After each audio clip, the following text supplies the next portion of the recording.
It's day 4 of our 7-day Intro to Golf Mobility program, and day 4 is one of my favorite days because we're going to get the hips open in terms of rotation, right? And for many of you out there, you probably struggle, statistically speaking, you might struggle with coming over the top in your swing. So a lot of times when we come over the top in the swing, the reality is that the problem is actually located in our hips, in the way that we're able to turn and pivot and set the club. See, if our hips aren't working in the right way, then we go to turn, and rather than the lower body separating, so to speak, from the upper body, creating that nice X factor that we worked on yesterday with those spinal rotations, the bent over windmills, right? If we can get this upper body turned, and now we can get the lower body to start to separate, we create this amazing stretch, and the club is now more likely to come in from the slot instead of turning as like what I'll call one piece over the top, right? So this is going to be a fantastic way to get that problem start to resolve itself. So as always, you're going to start with your power warm-up. You're going to get your body moving, and then the next thing is we're going to do clamshells. We're going to get those hips open. One thing I want to mention, just to make sure that you're doing this the right way, when you're doing a clamshell, it's not that you need to force your hips to open, but what I do want you to do is when you're in that position, you're on the ground, you open up your hips. I just want you to go as far as your body will let you. Then I want you to take a nice full breath. I want you to inhale and then exhale. And I just want you to see where that breath will take you. And we're going to call that like a 10 out of 10. Okay? Next, when you're in that end range position, so your knees are as far apart or your heels are as far apart together, right? You're in that clamshell or reverse clamshell position.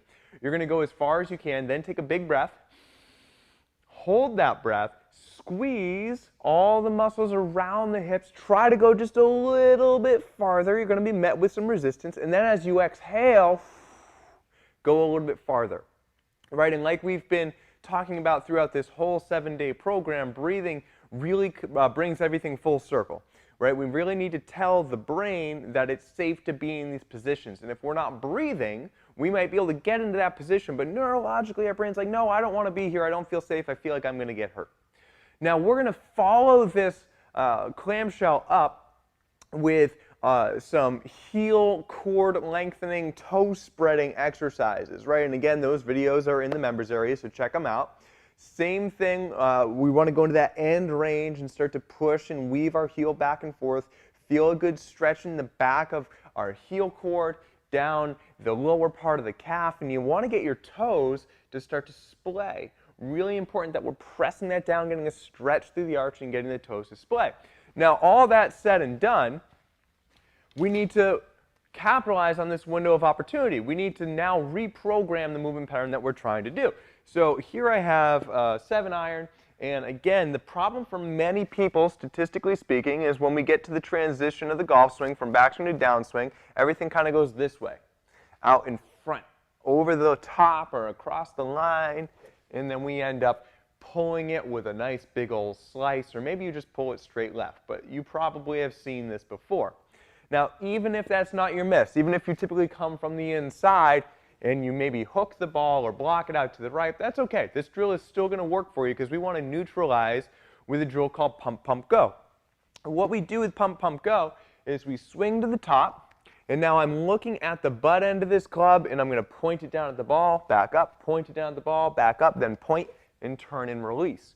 Really important when we release, you don't just hang on, but you actually let the club head go. A great example is if you look at one of my favorite players, Phil Mickelson. You watch Phil at impact. Now, obviously, it's a little backwards because he's lefty, but this is my right hand. His left hand is almost on top, barely hanging on. It almost goes into his fingertips as he gets this nice full release. And it's like his forearms start to turn over. I like to think of it like my forearms are trying to clap, right? They're trying to turn over and make that clapping sound.